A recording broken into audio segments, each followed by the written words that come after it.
Money races, as they're colloquially called, are a mainstay on iRacing. Now that said, NARL takes a unique approach to them and makes a league of them. And today we step into their world and take on Sebring along with 30 or so of the best GT3 drivers around, all to qualify 3 more drivers for the grand finale this fall. Welcome to Pitstop TV in the virtual Sebring, Florida. My name is Andrew Cardinale IV with Zach Murtis alongside, and it's a pleasure to join you for continuing coverage of NARL GT3 Sunday Racing. Today's coverage, not tonight's coverage, but today's coverage is brought to you by Screw Compressor Service, NARL, and Whiplash Simcams. We get loaded in here to the virtual Sebring International Raceway, take a look at the track map here, Zach, and the big thing that always stands out to me is the big, long straightaways here, because and maybe you have to look at it as power zones, like times that you're on throttle. Of course, the front stretch is a big one, into turn 1. You're back on power through turn 2, into turn 3. It's pretty slow and tight through 3, 4, and 5, but then you're right back on power all the way through Big Bend into Hairpin at turn 7. Then you're back on power through Fangio down to Cunningham at turn 10. Back on power again, 11, 12, into 13. Back on power for a long time through Bishop into turn 15. And you kind of snake your way through Le Mans. Back on power big time through the Ullman Straight, slow it down for the Sunset Bend, and then right back on power on that front stretch. There's a lot of time on throttle here, not a lot of time to rest. Yeah, if I had to describe Sebring in a meme, I would call it the meme where it's like, oh, what is it? They had us in the first half, not gonna lie, because you think that for a little while, Sebring is going to have a lot of on-throttle time, but then once you get past the hairpin in turn 7, the track just becomes completely technical. There's not as much on-throttle time. After turn 7, you're going through pretty much a roller coaster of different types of corners with different I want to say different grades of asphalt. I know Sebring is kind of like a few other tracks over across the pond in England that used to be airfields and whatnot. So there's a lot of different sections of the track that really blend together a little bit. But Sebring, in terms of characteristics, has got to be one of my favorite tracks. Yeah, it's definitely a fun one, and I think is a favorite for many on the iRacing service, and of course just in general. I think it's a fan favorite racetrack across the world. But let's get into this afternoon's festivities to set the kind of ground rules a little bit and ground expectations. This event is part of a bigger Sunday series, which is usually covered on the North American Racing League YouTube channel. Now, we are here not for the normal GT3 series, but for this kind of Sunday series where these guys go run for money. And the explanation I've got, right, is that these are kind of money races dotted across Sundays across the year. There's a couple of weeks in between each one usually. And let's see, if I go back to my details here from Scott Reister, this is all feeding into a big $5,000 to, well, I don't know if it's $5,000 to win. I think it's $5,000 total purse finale on September 21st. We have a bunch of drivers already qualified. We'll go into that in a moment. But for this race, top 3 drivers get $100 cash each. So it's not so much about winning, but just getting on the podium. The top 15 drivers all get $15. And again, those top 3, they qualify their way into that big finale later on this year. So a lot of the drivers in this race are already qualified. So it then falls to the next 3 drivers that are not yet qualified. They will lock in. So far, the drivers qualified, and again, we'll see a lot of them in this race today. Nicholas Rubilar, Daniel Lafuente, Nicholas Mateo, Aaron Vasquez, David Bosga, Paulo Goday, Sven Haas, Yarrow Cook, Lewis Woods, Daniel Atunez, Chris Beats, Jackson Resende, Ricardo Rico, Norbert Leitner, and Scott Kimbrough. Keep those names in mind if you do not hear your favorite driver's name. They are up and able to qualify into the finale here today at Sebring. That said, Zach, let's take a look at the weather conditions before we get into qualifying properly. Ambient temperature, 81.2 degrees, track temp 87. It's decently warm. It's later in the day here in Sim. Nice and calm winds, although that humidity is a little high, 81%. We won't see any rain. There's no clouds in the sky or anything, but it is a little high, so it's a little sticky out there. It is Florida after all. So it is going to be an interesting race in that regard, a little warmer than we often see for these GT3 cars, but also for Florida, in what I'm assuming is a middle of the summer sim date, that is not too bad. I've seen much hotter out there. So as the trading paints load here in the background, there's a look at Nicholas Rubelar, at least with his iRacing default paint on the car out of Chile. We're going to get accustomed here to this one, Zach. This is going to be a lot of drivers returning here to Pit Stop TV that we haven't seen in a long time. A lot of drivers that are brand new. In the case of Rubelar, we've seen him before here in the North American Racing League. It's just been a while. There are some certain things that I'm still getting used to on the iRacing.com sim now. They've changed a couple of things. I first off love the new weather graphic that you have. I don't think I've ever seen that before just yet.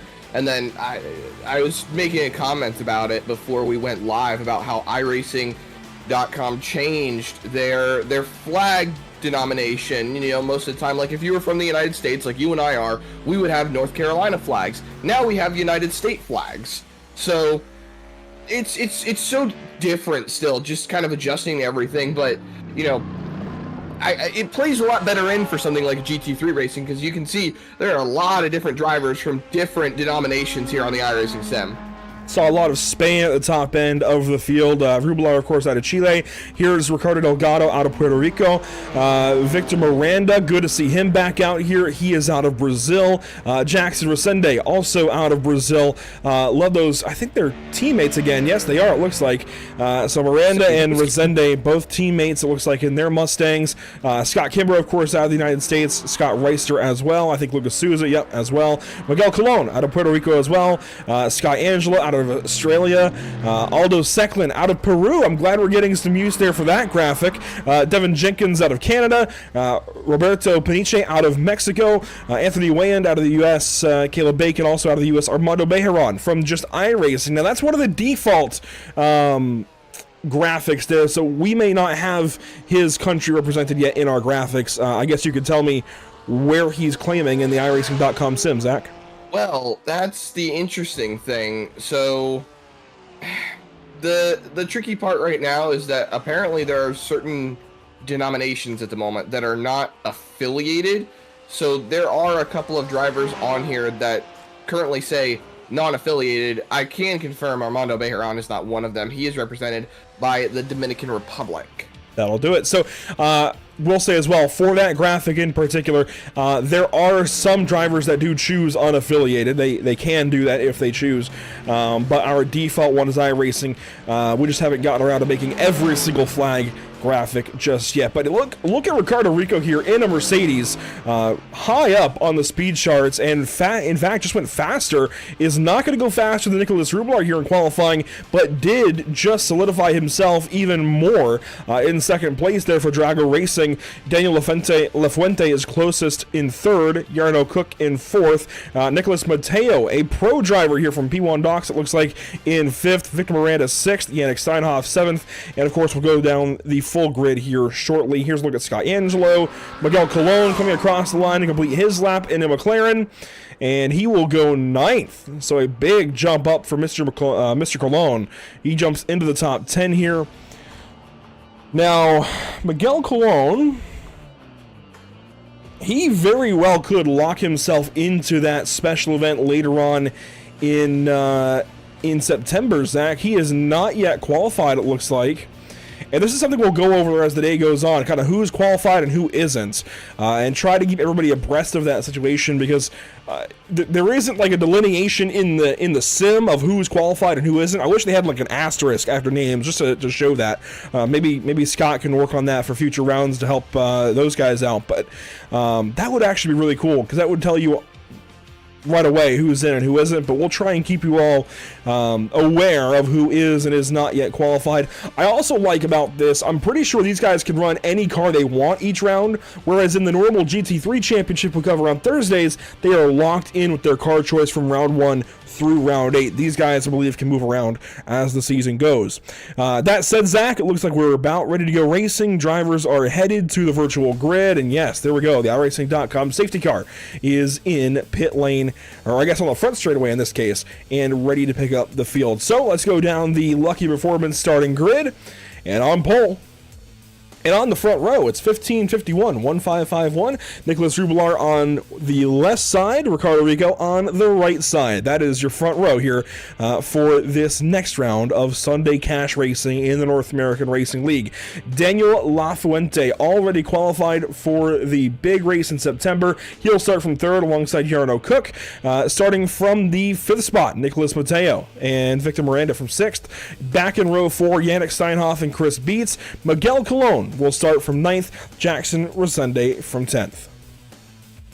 Rolling down the running order, you'll find Scott Reiser starting 11th and Scott Kimbrough to his outside in row number 6. Ricardo Delgado and Aldo Secklin in 13th and 14th position, and then in the 15th and 16th starting position, you'll find Lucas Souza and Scott Angelo in that number 9 and number 4. 17th and 18th, you'll find Roberto Paniche and Devin Jenkins in the 17th and 18th starting position, and rounding out your top 20 in row number 10, you'll find Anthony Wayan and Caleb Bacon. Starting 21st today, it's Armando Bejaran alongside Justin Opplinker in 22nd. It'll be Meffy Lorenzo from 23rd, Dion Fiallo from 24th. Starting 25th, Jacob, I'm so used to curving the J's there, Jacob Young, I'm going to say, or maybe Jacob Jung, I'm not sure. Elder Nuhi there in the 26th spot. Will Coffey, good to see him in one of these races. I've not seen him in a while. He'll start 27th. Matthew Koken there in 28th. Sam Hines from 29th. And, I looked this one up. I think it's Juris Selovics. I think that's how you say that. By all means, I'm open to being corrected, but I think it's Juris Selovics there in 30th.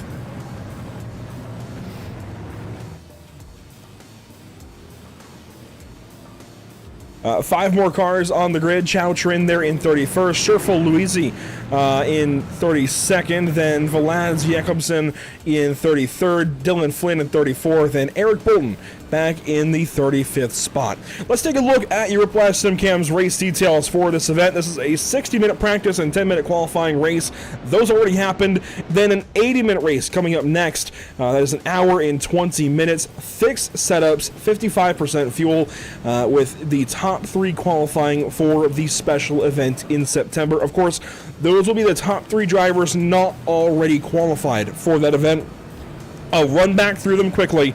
Those drivers already qualified would be Nicholas Rubelar, who was on pole, Daniel Lafuente, Nicholas Mateo, Aaron Vasquez, David Bosca, Paulo Gadai, Sven Haas, Yarno Cook, Lewis Woods, Daniel Atunez, Chris Beats, Jackson Rosende, Ricardo Rico, Norbert Leitner, and Scott Kimbrough are all already qualified for that big 5,200. I think it's $5,225. Where did it go on my notes? My bad. $5,250. I was off by $25. Excuse me there. But yeah, that's a big sum. I meant to run through the rest of the starting order right there with you, Andrew, but I was trying to make sure I had something in order. So we have, as of right now, we had about 35 cars scheduled to start this race. Only 23 have taken to the grid. The rest have since either taken it to the garage or pretty much left altogether. So 23 cars make up your starting grid at the moment. The last driver being Lorenzo in that 809. So everyone else pretty much not in attendance here tonight. Yes, today. I'm so used to doing broadcasts later in the evening. I do see that, actually. I'm glad you mentioned it. 24th through 35th on the grid, save Sherful Luisi, are not going to be gridding up. That's Dion Fialo, Jacob Young, Elder Newhy, Will Coffey, Matthew Koken, Sam Hines, Yura Selovics, Chano Schrin, Vlad Jakobsen, Dylan Flynn, and Eric Bolton are all not on the grid for whatever reason. I know Chano Schrin, this is the first one that he was able to finally make. He's got a newborn, maybe not newborn anymore, but at least an infant, a young child in the home. So they had just gone down for a nap, and he wasn't sure if that nap would last long enough for him to actually get the race in. But let's go ahead, Zach, and take a quick look before we go green at the schedule for the normal GT3 series. And I'll revisit this at some point during this broadcast, but these are the races you can expect. So if you're here just for the Sunday money racing, we invite you to also tune in. And this is the wrong... Dang it, I did it again. Hang on, I can play ball. Here's the right graphic. This is the right graphic for this new season, season number 8. You can catch all these races on Pit Stop TV as normal. We invite you to do so. We are at Sebring next. So this is a precursor to that race. This is why I wanted to bring this up before we went green here. That said, we're going to turn the music down and turn the engines up for 1 hour and 20 minutes of racing down at Sebring, and we are officially, wait for it, green flag here on a Sunday.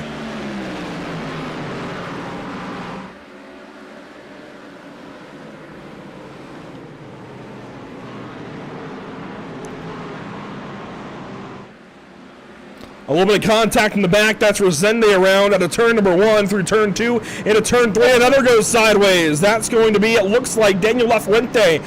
2 cars around in just as many corners. Everybody else now getting into turn 6. Some hefty contact right there. We got one car off track, through the gravel, through the dirt, back in single file. And it's a conga line heading down into the hairpin. Andrew, a couple of cars peeking out of line, looking to make some moves. Some sends into the corner, might be 3 wide. That looked a little dicey, but they're going to get spread out through the front of the field. Now they're going to try to start falling in and find some race pace as we get into the early stages of this one. So 24 cars here. Daniel Lafuente already in the pit lane. It seems like he was one of those cars turned around, I think in turn 3 for him. He has already towed back to the pits. Everybody else continues on now with a problem for Scott Angelo. He will now tow to the pit lane just as we were trying to get back to the field. Problems there for Angelo. Looks like he'll be done for most of the day, if not the entirety of the day. Here's looking at your race leader, though, Nicholas Rubelar, going for the top spot already. I mean, he on pole. Fastest car, in, I believe, in practice and in qualifying. And we know from past seasons here at the North American Racing League, he is one to watch for as Yarno Cook is around. He saves it. Wow. That was save. That was awesome. Really good catch there out of Yarno Cook. He'll continue on now in 8th position. Scott Kimbrough going by to make it 9th. Ricardo Rico in that 2nd spot.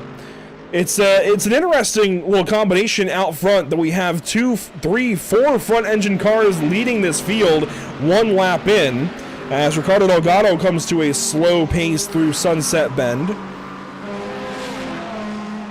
And we'll get a look back at lap 1 here in just a moment, but I want to touch on the fact that we have 4 front engine cars leading the race right now. I would have expected more mid-engine up front, but it seems like these big burly V8s in the Mustang and the Mercedes are doing their work right now.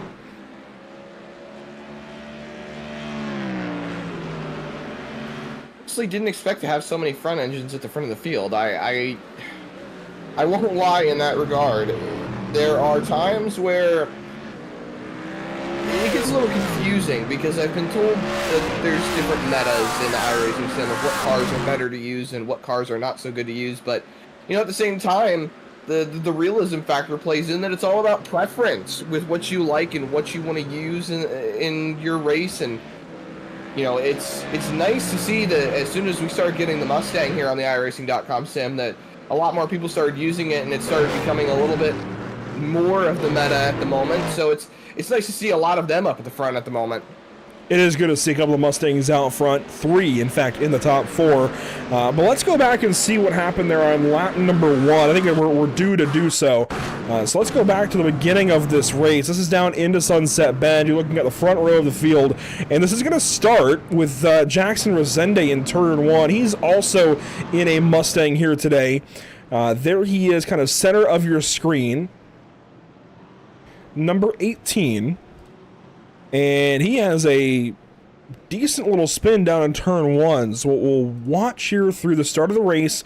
He's right behind Chris Beats and just ahead of Scott Kimbrough, next to Miguel Colon. I wonder who exactly... I'd imagine there's contact, right? I don't think a driver of his caliber is going to lose it in turn 1 on his own. But I've been surprised before. I can be surprised again. And Zach... Oh, wow. That is on his own. Oh. That is entirely on its own. I did not at all expect that. I was about to say, that was a big send into the corner. You could see the closing right he had on the cars in front. Yeah. From his onboard. Yeah, just carrying too much speed through the center of the apex, and then by the time the transition hits and he's off on the exit of the corner, it's too much oversteer.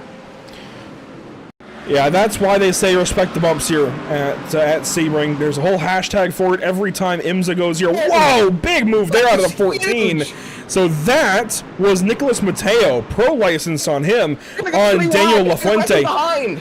This is a replay. So this is what happened to Lafuente, and there is the moment for him. He gets tipped out wide in turn number 3 by that 3 wide with Mateo and one other car.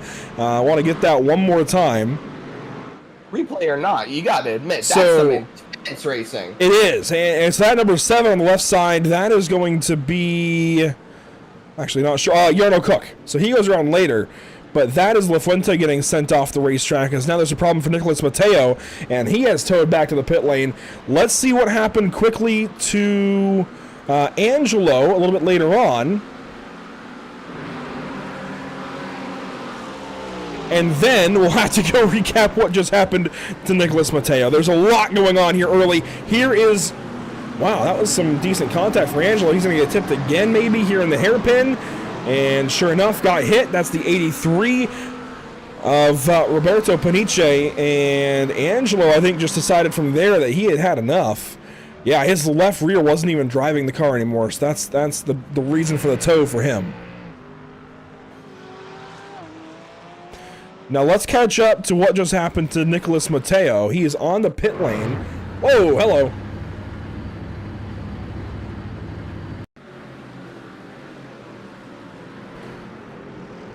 So here's what happened to the Spaniard. He's racing, I believe that's Lafuente.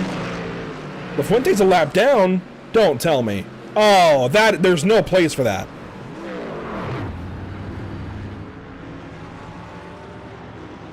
There is just no place for that. That is extremely disappointing.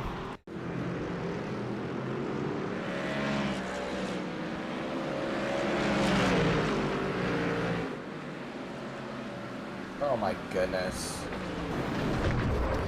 And I can say from past experience that it is usually a pretty no tolerance policy with Scott Reister and the series admins on that kind of action. So I guarantee there will be action taken there on Lafuente. I can't guarantee what the action will be, Zach, but if I had to guess, I don't know that he'll be eligible for that event in September. That's disappointing. Mateo, a black license, of course, meaning that he's got that pro license, that world championship designation.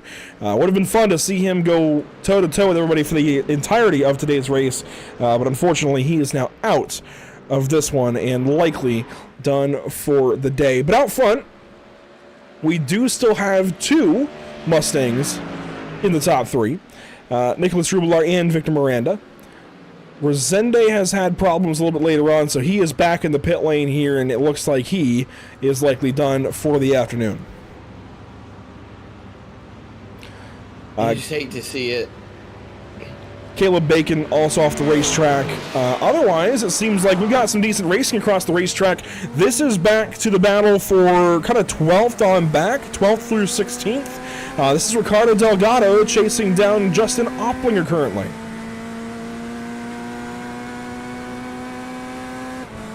He riding on board here, going down into turn number 1.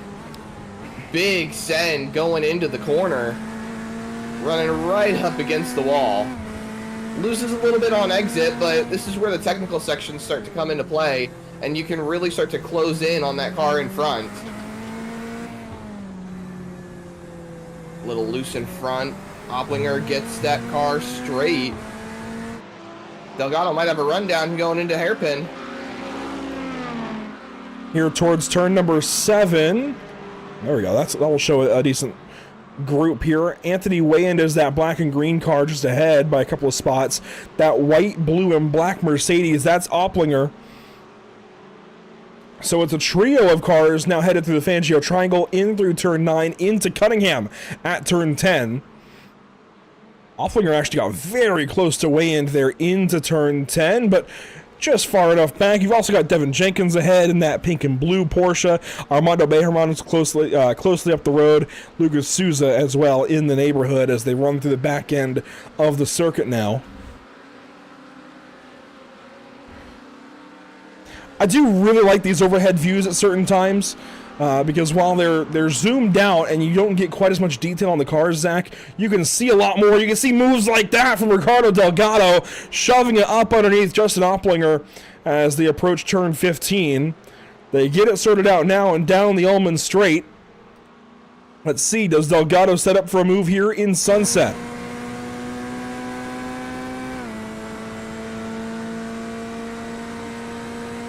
Gonna stay single file from the looks of it. Big lunge. Takes a look, can't quite get there. That outside line, it's a flat corner entry, but that outside line really helps on that final corner. Going down into turn number 1, it just sets you up so well for the straightaway. And that look through Sunset also showing you why that corner is very aptly named as such.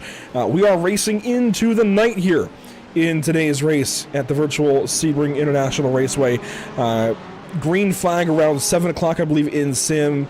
I'm not sure exactly when sunset is, but it'll definitely happen by the time the checkered flag falls, I do believe. So definitely burning some midnight oil here as we race into darkness at Sebring. I know there's only an hour and 8 minutes to go, but that's enough time for the sim to really show that day to night transition, Zach, and it'll be a lot of fun to watch. The shadows will continue to grow longer, and finally these lights will eventually turn on. Some cars already have the lights on, but it'll become a lot more apparent as the race goes on. Delgado still looking around for some way by Opplinger. This is another one of the camera views I love so much. In car, kind of mounted on the front end of the helmet, at least when he's not blinking out. Problems for Delgado then. He's still gone. There we go, he's back. And he backed off a ton when that happened. He fell all the way back to Sherfa Luizzi and Meffy Lorenzo. So he just lost 5 or so seconds. The good news for us is Wayand now has caught up to Devin Jenkins.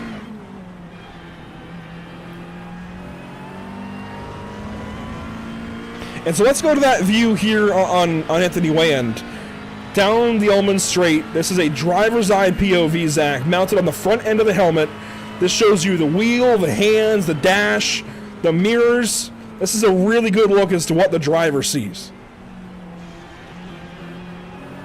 I love the driver on boards. I love getting to see how these guys are working that steering wheel, trying to do whatever they can. And if I'm not mistaken, that's an interior of a CH Corvette. No, this is a McLaren. Man, I can prove it. Wait for it. There we go. There's the McLaren logo. I thought for a second it looked very similar to the interior of the C8, so that's why it got me right there. But I love seeing these onboards. You can see just how much curve they're using, just where their lines are going, and it's such a great tool to utilize. And I love that we are now in a good day and age where this is something that we see utilized in the norm. This is on board with the 33 at Beats. He's in a Lamborghini. You know, you can see the different aspects of the race cars. You can see the different aspects of the lines that they're using. And you can really just get a better feel from a driver's perspective. And it doesn't just help for drivers, it helps for us as broadcasters. It's a great tool that we can utilize now. So I say, I love living in this day and age, Andrew, where technology has gotten to that point where we can do things like that. Let's go to a really valuable driver's eye POV right now. On board with Ricardo Rico in a Mercedes. Now, this still has that bug where it shows oil pressure being completely low here from this point of view, but that's okay. His engine, I promise you, is doing just fine.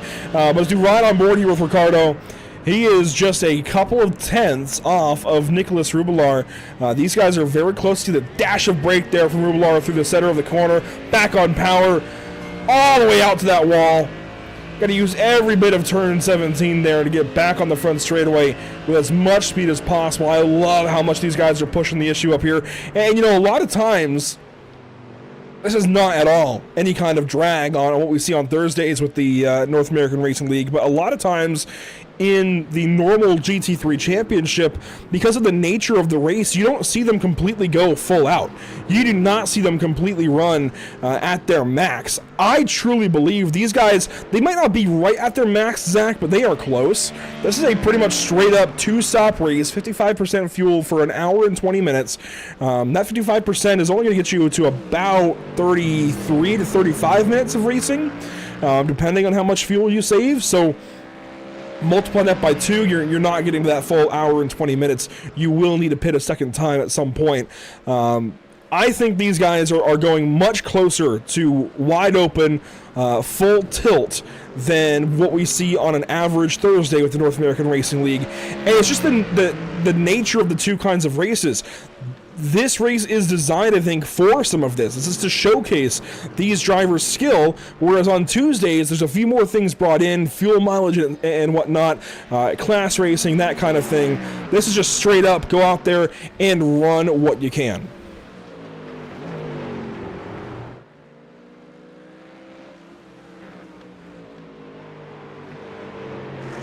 I'm not mistaken, these guys are running open sets, aren't they? Fixed setup. It's a fixed setup. iRacing fixed. That's the style we typically go with the North American Racing League. I can only recall maybe Porsche Cup being open, and that's a maybe. I think even that was fixed setup, and maybe even provided by another setup group at one point. I think only the special events, the cash day races were open setup back in the day. We did one at Long Beach and one at Watkins Glen. As Rubilar will go fastest, there was just a pass for 8th place on my timing and scoring. Scott Reister has passed Scott Kimbrough, and Reister is now a GT3 Series champion here in the North American Racing League, but we won't see him on track much, if at all, on Thursdays this season in season number 8, taking more of an administrative approach and role with this new season of racing, so we won't see much of him out there, which is unfortunate, but it's good that we see him here on a Sunday afternoon trying to go for a top spot, not yet qualified for that big event later in September. Not sure if he's going to qualify himself into it or if he's just out here to have some fun on Sundays, but regardless, not yet qualified as things stand, as Ricardo Delgado, it seems, has just towed to the pit lane. Oh no. So another driver potentially out of here.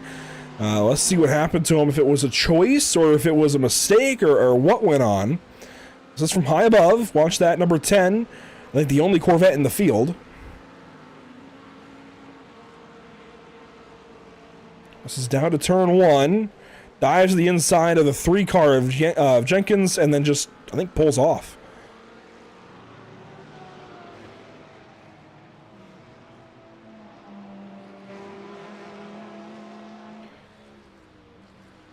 So Ricardo Delgado, it seems, done for the day. He has pulled off and left the session, it seems. That is, I think, one thing, just by nature of this race, Zach, and the way these races are set up, these guys might not be inclined to run the full race because they're not really running for points. So if they are out of it early, they might be inclined to leave a little bit early and, spend their Sunday doing whatever they want to do. I don't personally support that, but I get it. I get why these guys might want to back out early when they feel like they have no chance. That that makes those opening laps so much more important. So that chaos that we saw there early in this race, that's why it was so chaotic. It really matters the kind of start you get. Now, obviously, the top 3 drivers that are not already qualifying in, you know, through their finishing position, that will obviously change, and the spots that will qualify in will drop lower and lower as the season goes on, just by nature. But still, if you know you're that far behind because of the start, I get why you might want to leave.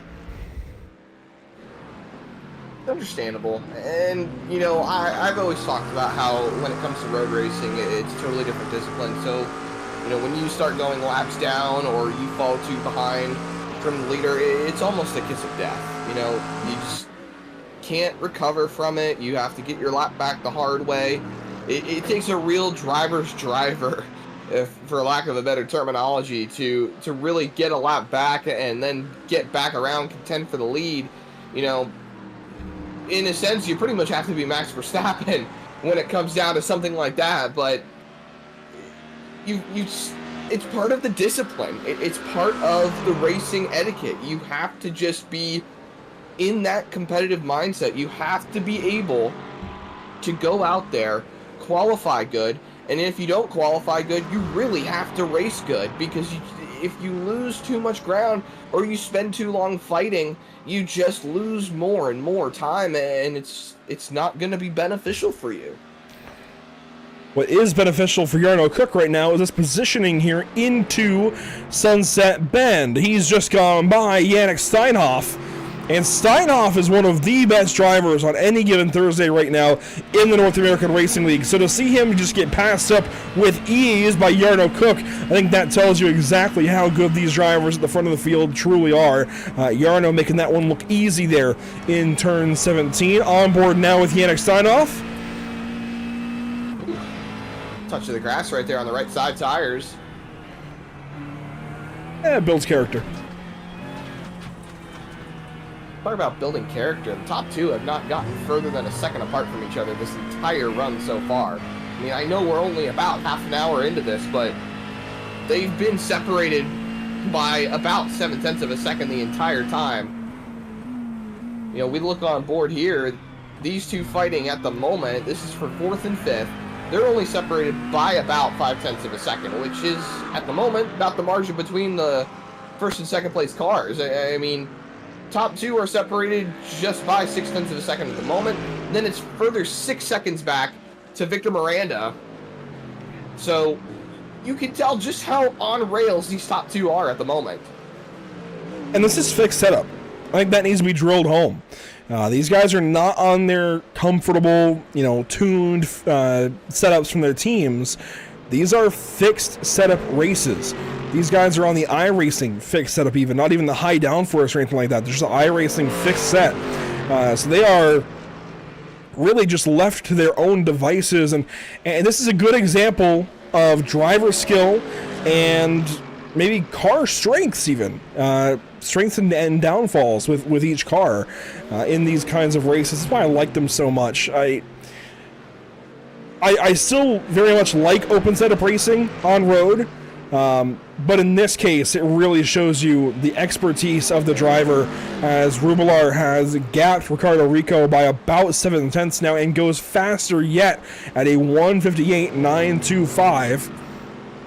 Rubilar continuing to get faster, and you know, we saw the weather conditions back in qualifying, Zach, and even in the beginning of the race, that track temp is starting to drop. It was an ambient of 81 and change, and a track temp of 87, and that's slowly sinking down now to 80 degrees ambient, right on the money, and 85 degrees on track. So the track will continue to get faster for a while.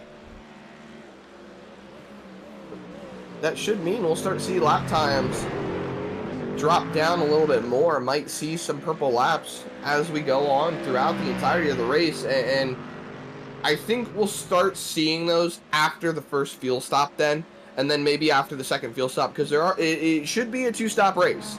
Yeah, I know you're talking to me about that, and just I say that we've got drivers on the pit lane, but I think this is not a scheduled stop. You see that left front damage on that 83 Porsche.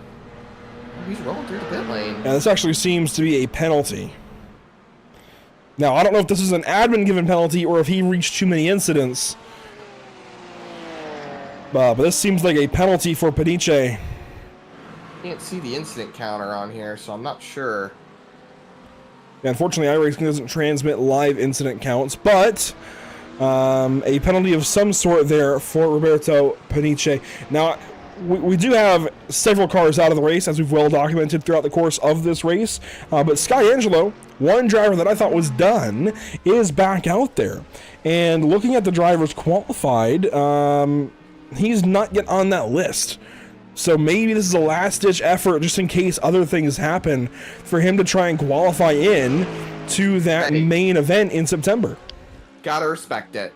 He's right. only one lap down right now. We're starting to see those purple laps, Andrew, just like we talked about. You know, he's one lap down right now. If anybody else gets in any incidents, that's positions up that he's going to make. Furthermore, there are cars that are going to probably go laps down that he is more than likely faster than. So there is also the added potential of passing cars straight up. So gotta admire the effort, gotta respect it, and he's just out there seeing what he can do. I mean, what would you do for $5,000, Andrew? Would you wreck your grandmother? Would you try? You probably do a lot of things for $5,000, but staying out there, doing what you got to do, that's probably the best thing you can do. And so Angelo works through Sunset Bend here on what is lap 13 of an expected 41. I suspect it'll drop down by a lap or two once pit stops take place. But Angelo working here on the 18th spot as Cheryl Louisi will pit out of 16th. And this seems like a scheduled fuel stop based on the fact that Cheryl has come into... I'm sorry, not Cheryl, Sherfill. The text is rather small on my other monitor, and it's rather far away from my face. Sherfill, Louisi. Who's Cheryl?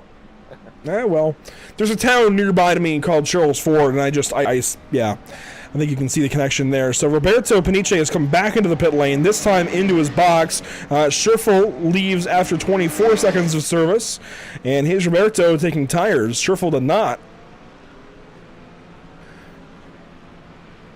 And it might not be in today's event, but I think these are guys that absolutely could, if they stay committed, they could qualify into the main event in September.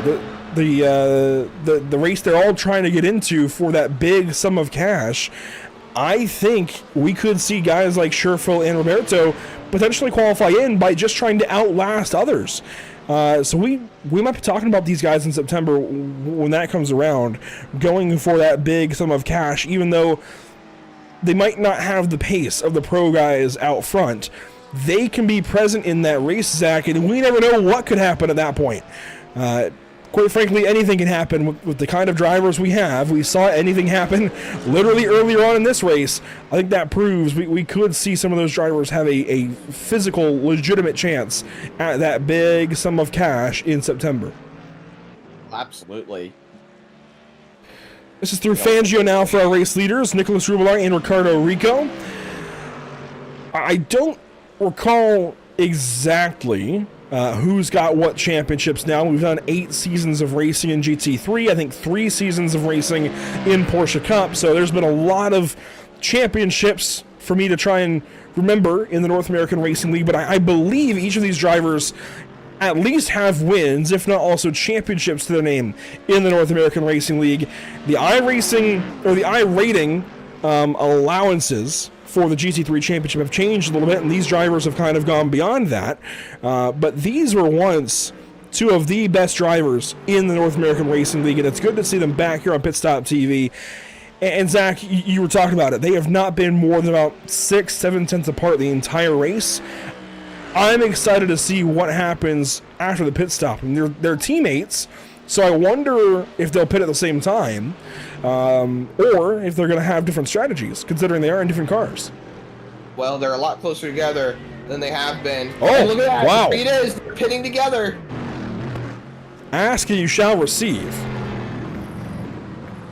So the Drago Racing teammates out front come in. Victor Miranda also coming in here. This is lap 14. We've gone about 30 minutes. Everybody's coming in. Yarno Cook, Yannick Steinhoff, Chris Beats, Miguel Colon comes in. Scott Reister comes in.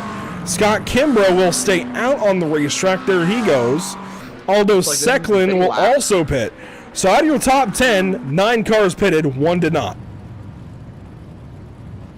I feel like that means we know that a lot of these drivers are on the same fuel number. They have similar strategies. Here's Rublar. Trying to run it long. It's going to be close. Ricardo Rico. It's going to be close. Ricardo Rico was released at the perfect time to just get to the back end of Rublar, but not able to make that pass. These two, they are going to put on one heck of a show for us. I guarantee it, Andrew. They're as close as they've ever been. Coming out of the pit lane. Now they're on cold tires. Now we're going to see what these two can do. You can see Rublar pull away on exit. A bad run through the corner for Ricardo Rico. And now going down the straightaway into hairpin. You can see them just about to the same margin as they were before they came in. Oh, these two, they are going to stick around each other just about all race long. Now, this provides an extra bonus question here because Kimbrough now has inherited the lead. Obviously, once pit stop cycle through, he won't keep it. You're seeing the fight for the lead at the moment. This is Kimbrough way out in front of all of them. Now he's going to be offset on the fuel strategy, and what I'm now kind of working into my head is that these guys are going to run about half an hour each for both their stops, which means we'll have about 20 minutes remaining after the second stop. So with Kimbrough running longer, he's going to be able to take less fuel, therefore have a shorter stop. Do we see him close in a little bit on these leaders, therefore, or maybe not? I don't think one lap is going to make that much of a difference. He might be able to take a slightly lighter load, but I suspect, at least at this first stop for him, he will likely take a full fuel fill. There's been a problem for Aldo Secklin. He's in the pit lane, and you see Sherfo Luisi there into the pit lane as well with problems. Kimbrough has come around into the pit lane. There he is pitting. Let's take a look at his pit stop first, and then we'll check in on what just happened there with Sherfo and with Aldo. Here's Scott Kimbrough. The black flag. We'll take a look at it in a second. Here's Scott Kimbrough up onto the jacks, taking tires. And he'll be released here in just a moment. I would assume he's waiting on fuel now. Yeah, tires are done. He's waiting on fuel at this point. And he's taken about the same amount as other drivers. 23 seconds or so was, Rublar took 23.6, Ricardo Rico 23 on the dot.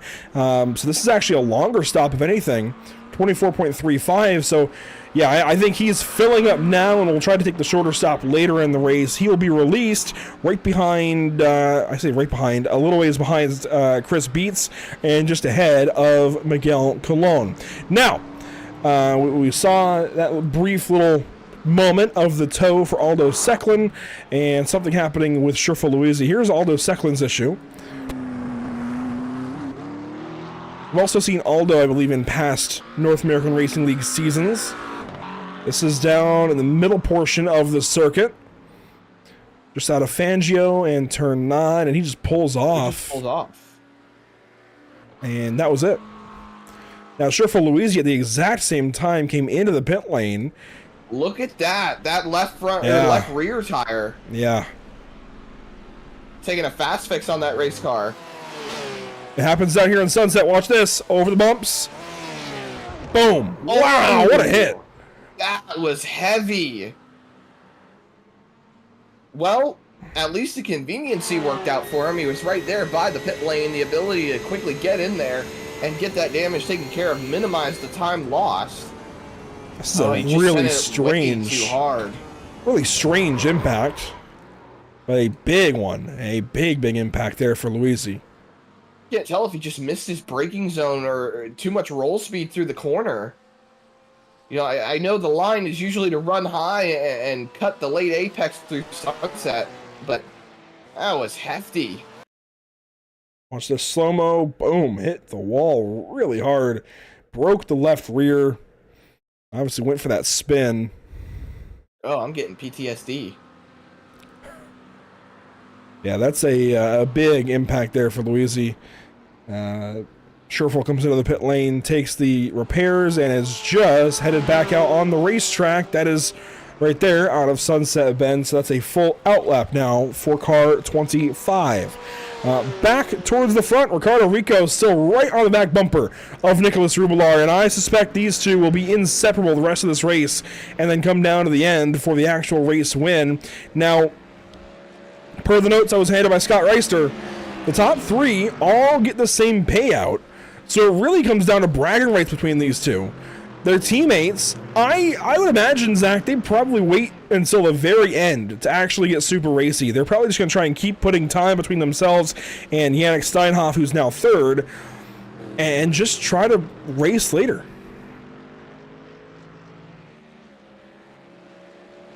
I can see it. These guys have been so... with how close these two have been, I feel like there's a patience involved.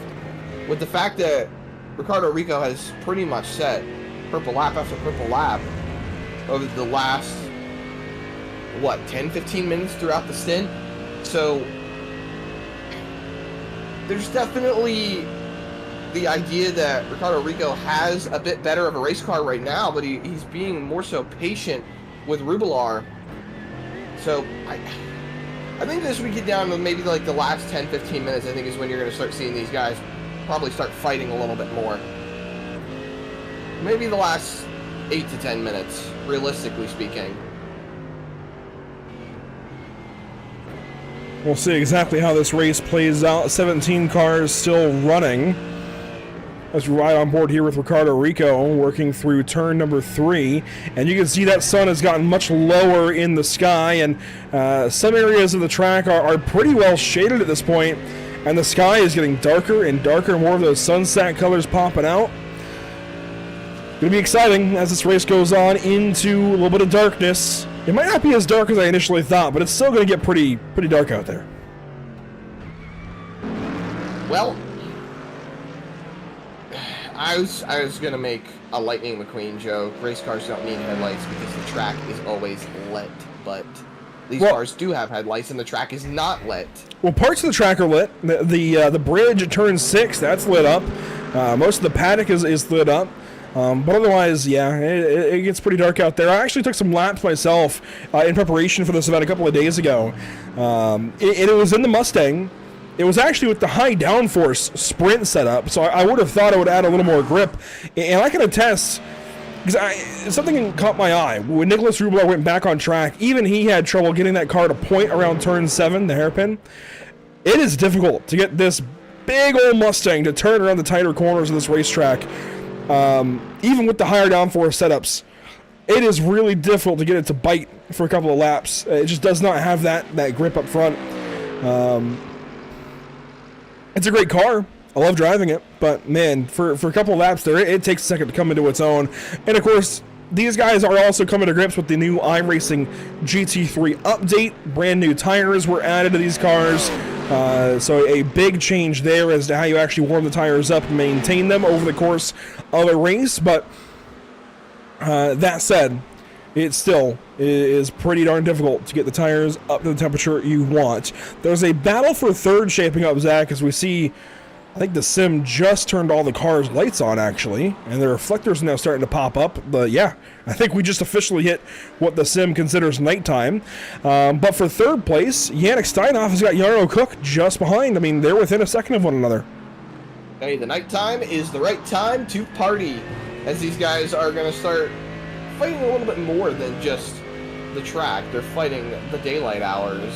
We are in what a lot of people dub as the twilight hour. The sun is setting. It looks beautiful out. However, when you're driving into the sun, it's not as beautiful as you would think it is. And that provides another interesting characteristic with this racetrack, Andrew, is, breaking the fourth wall for a moment. The iRacing.com sim has received a lot of visual updates, and now drivers have been very vocal about it, not in the sense of complaining, but more so making jokes about it. How when they go into corners such as, say, turn 3 at Phoenix or into Sunset here at Sebring, with how much glare and sunlight is coming into their faces that it's almost blinding. And you'll see it here as we ride on board with Yarno Cook. You'll see it as he comes down the straightaway here. That's somewhat blinding. It's a little bit different in the sim for a lot of these drivers, and their graphic settings may need to be tweaked a little bit, but it can be blinding, Andrew. It can be very blinding. That, and I think we passed the worst of the sunset, so we're kind of into this nicer period where you're able to actually see. But if you have your HDR settings turned on in the sim, it gets especially bright out there when the sun gets closer and closer to the horizon and shines in your eyes. And yeah, lights are officially on for these cars out front. Gonna be a fun look. I know we saw some nighttime racing with the Majors 24 a couple of weeks ago, but this is going to be especially special here with these GT3 cars at Sebring. Now, earlier, we talked a little bit about the schedule for the North American Racing League and their typical GT3 championship. While these leaders do some battle in the background, let's take a look at what's upcoming for us here at Pit Stop TV. We see Sebring slotting into that July 24th event, so that will be coming up in a couple more weeks. But until then, we have a couple of Thursdays of short track racing. We'll be headed out to Slinger Speedway on July 10th. That's coming up this coming week. That'll be for the Sim Auto Racing Association Impel Motorsports National Tour. They kicked things off at South Boston a couple of weeks ago. It was a great race. Justin Brooks went to victory lane in a photo finish over Cole Cabry. Then we head out to Langley Speedway. So it's the Slinger Nationals, brought to you by Cody Williams Design. And then I don't recall the actual sponsor for the Langley Hampton Heat, but we have super late models on a quarter-mile oval at Slinger, and then late model stocks at a, I believe, 4/10 of a mile short track in Virginia, completely flat, a lot like Sunset Bend here at Sebring. That is going to be a special race with those late model stocks at Langley. I'm looking forward to that one. And then, of course, it's back to our points-paying racing with the North American Racing League as we head out to Sebring, right back here to Sebring for round number 2 of the GT3 Championship. And all of this, Zach, can be found where? Oh, man, I haven't done this in a little bit. It's too busy running Summer Shootout. Well, you can always follow us along at pitstoptv.com, facebook.com/pitstoptv, instagram.com/pit_stop_tv, tiktok.com/pitstoptv1, twitch.tv/pit_stop_tv, youtube.com/pitstoptv1, and x.com/pitstoptv_.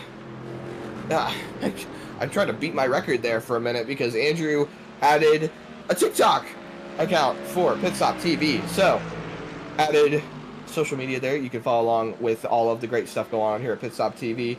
I am super happy that Sarah is back. I am very, very happy that Sarah is back. I love all of the racing we do here on Pitstop TV, but I absolutely love Sarah. They have my heart, mainly because of the late models. I love late model racing on the iRacing.com sim.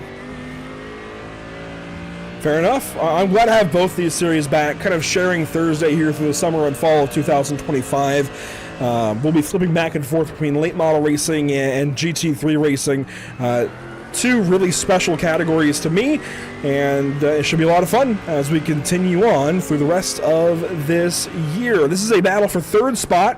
Yannick Steinhoff, you can catch him on Thursdays in the points-paying rounds of the North American Racing League. He has been lights out. He and Thorsten Ulrich came into the series a season ago in season number 7, and boy, they were just electric from the get-go. But Yannick has got a win or two to his name. It's been a lot of fun to watch, and is third here in this group. So you can tell just how good these drivers are. If the best of the traditional Thursday series is being beat, that means you've got some really special drivers with us here on a Sunday afternoon. Yarno Cook putting some pressure on Steinhoff for that third spot. Down into Sunset Bend they go. Who do you reckon wins this fight between these two? I am not prepared to make bets at the moment. But oh my goodness, it's, in my opinion, it's a bit of a similar situation to our leaders right now. It's too early to tell. when they start kind of trying to duke it out a little bit more. I don't know. These two are the closest ones that could have a shot at contending for the race win as well compared to those top two, so you got to maybe think, maybe what's going through their head is they don't necessarily want to fight. They kind of like the position they're in. Maybe try to find something different. Change up the strategy, close in a little bit towards the end of the race, have a shot at the win, rather than, you know, fighting for third. So I do think Yannick is saving some fuel. Here he is at a turn 10. No real indication of fuel saving there, but if you look at his pit stop, only 18.65 seconds, about 5 seconds shorter than anybody else's pit stop, at least about 4 seconds shorter. So that indicates to me that he saved a lot of fuel in that opening stint to take less fuel at that stop. And he was much closer initially to the leaders when he was released from the pit lane. He was about 5 seconds back of the leaders at that point in time. Now he's about 8 seconds, nearly 9 seconds back.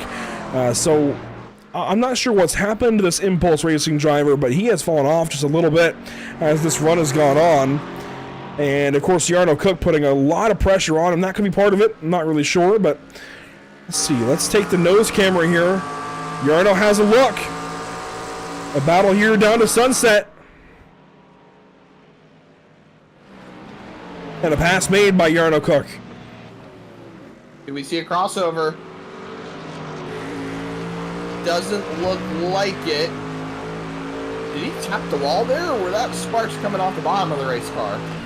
It was close. I don't think he got the wall, but it was close.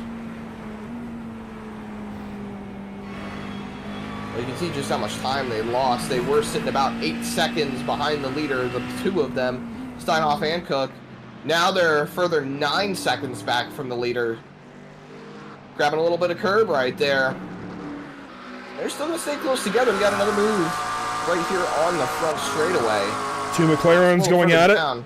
Scott Kimbrough, Miguel Colon. This is for the 7th spot. Kimbrough defending. Colon around the outside on the offensive, and he'll take it on the outside of turn number 1. Move.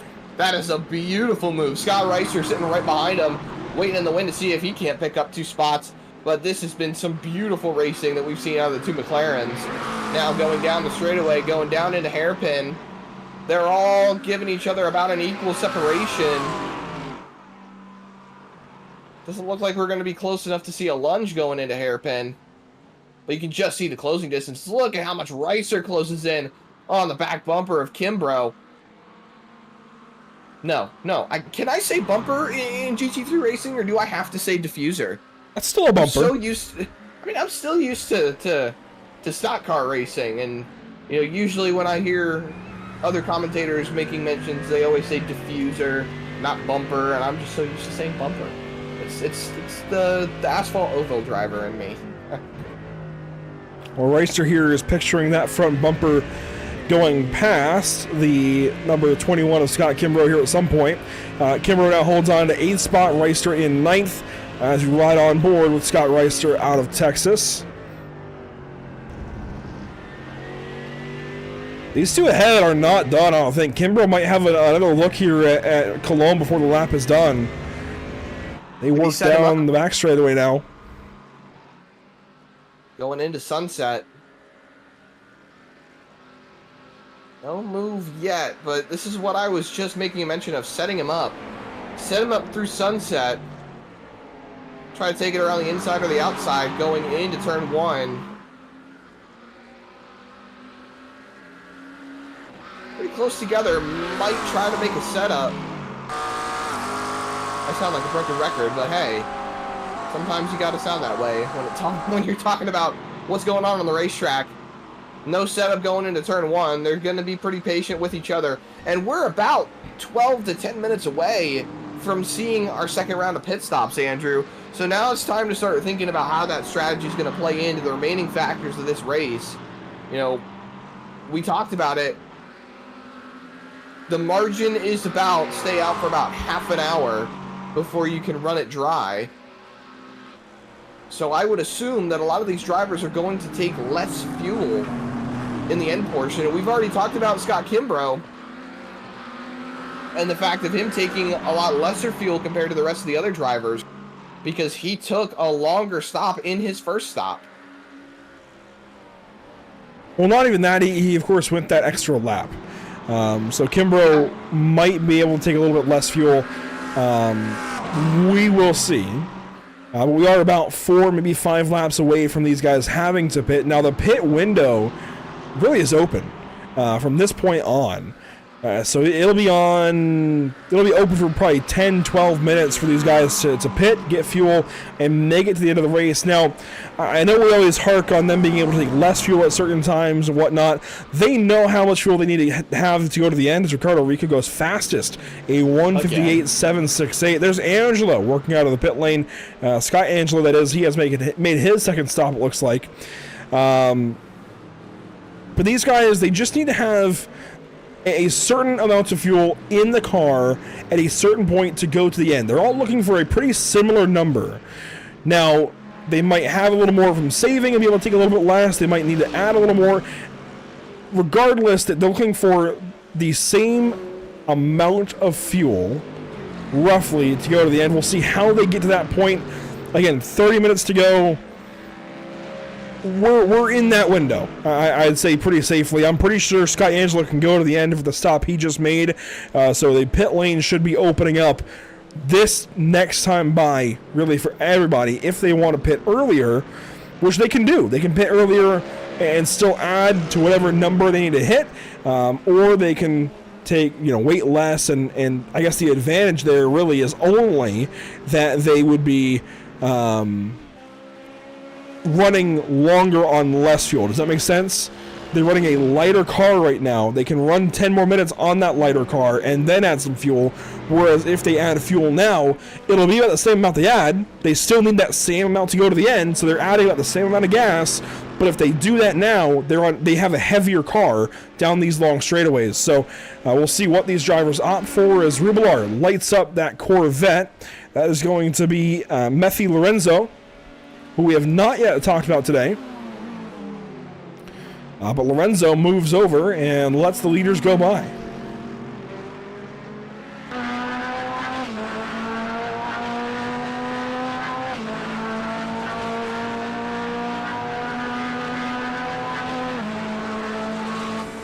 Really cool look there from Meffy's car, and there goes Nicholas Rubilar and Ricardo Rico. And problems for sure for Luisi. Oh dear. He's just not been having a great race. It has been topsy-turvy. This is turn 10, maybe? Right around. Just looped it. Oh, that was almost an unsafe rejoin, and just decided to tow from there. So I believe this is turn 10 on the racetrack. Here's a look at it again. Pretty solid braking line. Just got loose getting back to power. Just, man, that's a combination. I feel like that's a weight shift, really, in that Porsche. And any Porsche is hard to drive. It takes a very particular skill set. But let's ride on board here and slow it down. It's just over-rotated from the beginning, really. Yeah, that looks like a weight shift plus getting back to throttle maybe a little bit too early. The car just came right around, and maybe Sherfill could have been a little more patient with it. Let's watch it here from another angle. I have never personally gotten along with Porsches. I'm not very good at driving them, but I know some that can. Yeah, that car was going around pretty much the entire corner.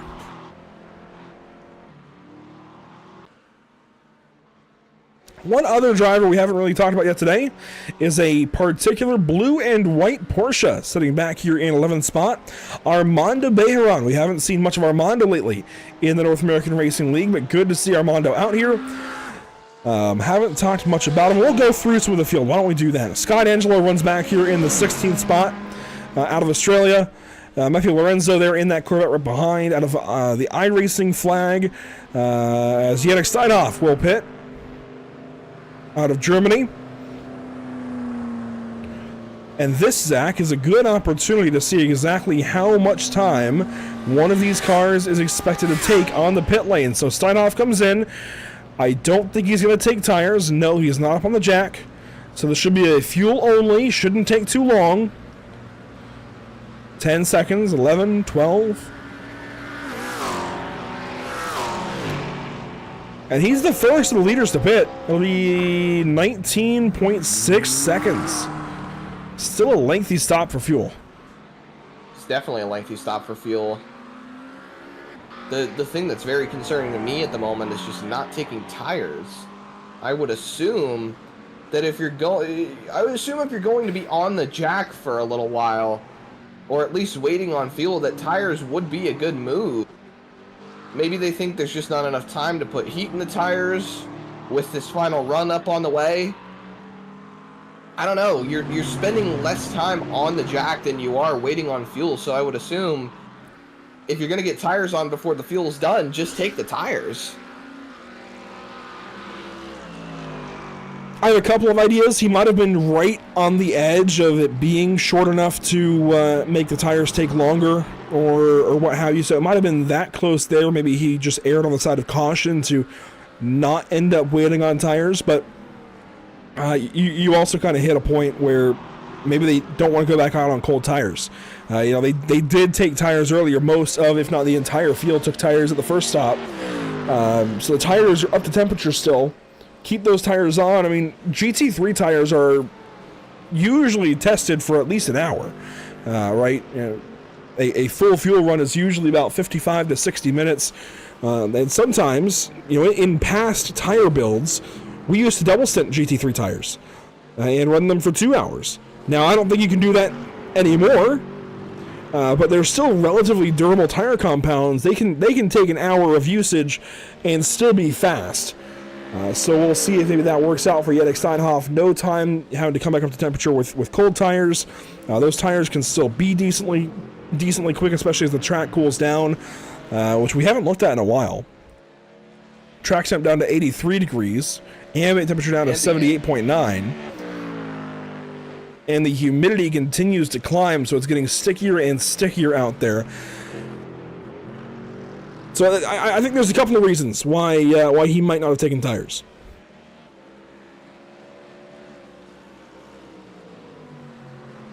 Be interesting to see what these leaders do then. See what they decide on taking tires or taking fuel only. You saw them just pass a lap car not too long ago. And that would have been Paniche, I think. If he's still out here, yes, that was Roberto Paniche. Down. I do want to take a moment while these guys approach the pit lane to thank our partners with the North American Racing League. These are the partners of the league as a whole. It's really Screw Compressor Service Incorporated, SCS, that is the main partner of these Sunday money races, but we also want to thank Moradis and JS Consulting for what they do in the GT3 series on Thursdays, as Rubelar gets a little free there through Sunset Bend. Also want to thank our partners here at Pitstop TV, Whiplash SimCams, ATVO, CC's Business, Cody Williams Design, Lucky Performance, and the North American Racing League. Now, to this point, Zach, I haven't really noticed anything lucky. I've seen a lot of unlucky things in this race. Go back to the beginning of the race for sure. I haven't seen much that would fit the bill of being a lucky break just yet. You know what? I've got one, actually.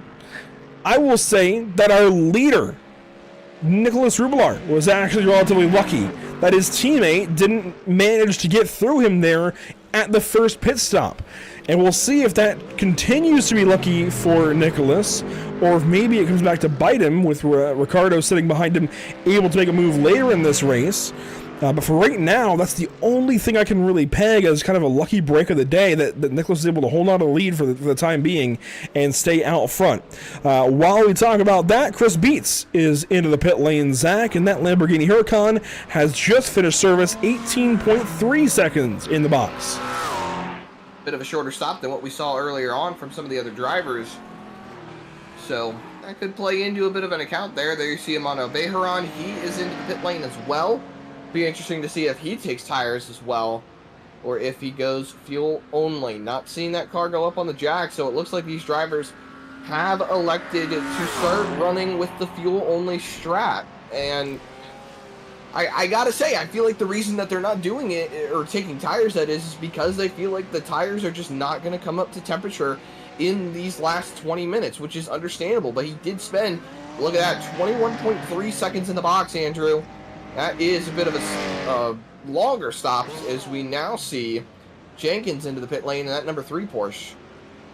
Yeah, Devin Jenkins here into the pits, taking a service. No tires here for Devin Jenkins. Looks like we have one more coming in, maybe, as Ricardo Rico goes fastest again, a 158.713. And so there's a really good example, Zach. Talking about these tires still being good later in the run. Ricardo just ripped off the fastest lap of the race, and these guys have been out there for a half hour. So these tires still have speed in them. They don't need to be changed. Yes, you could get away with the tire change on the pit stop, but then you have to build those temps back up. I think it's more advantageous right now, with the little bit of time left in the race, to just take no tires and soldier through it. Might be right. I think this race is really starting to shape up now on just where we're going to point that aspect. Victor Miranda into the pit lane. Fuel only 16.3 seconds in the box, out and away in that Ford Mustang, that number 17 Ford Mustang. Now, I was just about to make a mention of Miranda has fallen quite a bit behind Yarnell Cook, who is 11.8 seconds behind the leader. He's the next closest car on the racetrack to even take some sort of advantage on trying to get closer to those top 2. Now we see Souza into the pit lane in that McLaren. He's rolling through the boxes, comes to a quick stop into his box to see just how much time he spends in the box, trying to minimize the amount of time wasted in the pit lane. Rolling up on 10 seconds here. Looks like he's taking fuel only as well. See if he can get out any quicker. That's a 16.05 second stop. Intense matter on the racetrack, Andrew, especially in the pit lane. He is a little ways down in the order, though, so we'll see what Lucas is able to do here today. Also would like to qualify into that main event later on in the fall. Towards the front, here we go. Leaders to the pit lane. Nicholas Rubilar and Ricardo Rico both come in here with just inside of 20 minutes to go. This is lap 15 for them. I suspect everybody else should follow, Yarno Cook and the likes. But let's see exactly how long they take in the pit box here. Here's Rubilar down to the box. Ooh, look at that. He angled the car. And he's taking tires. Oh my goodness. Rico as well, taking tires. Let's see what Yarno Cook does as he go up on jacks. Answer is no. And look at this, race up the pit lane. Oh, I thought Ricardo got him for a second. They are bumper to bumper, exiting the pit lane. They're closer than they were the first time around. That could be another lucky break there for Nicholas Rubilar. Here we go, into turn 3. Cold tires for these two. This is going to be a really good race between these two teammates out front. Let's go check on the pit lane, though. Miguel Colon stays out. Scott Kimbrough stays out. Yarno Cook has pitted.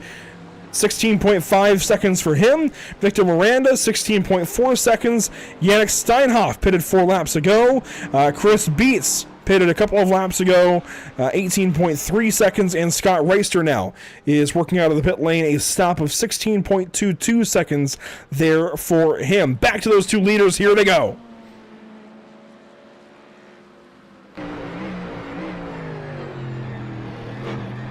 Right into your living room there goes Ricardo Rico on the back bumper of Nicholas Rubilar. These two teammates from Drago Racing are putting on a show.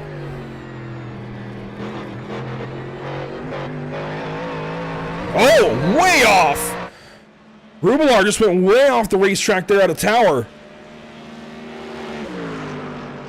I think it's the first real mistake we've seen out of either of them all race long.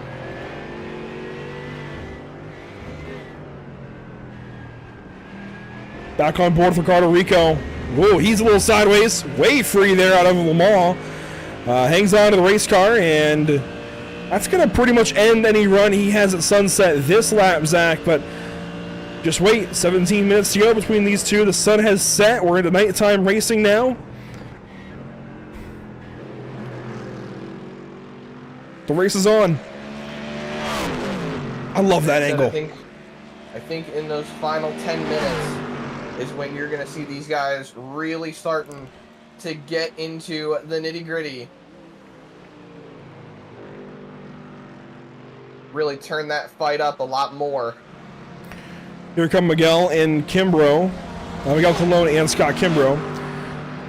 This is where we're going to see the real fight start to heat up, in my opinion, because now we're seeing these two and their strategies going into play, and I think Kimbrough missed his box. He did by just a little bit. By just a bit. The time that he was looking to gain. Miguel Colon,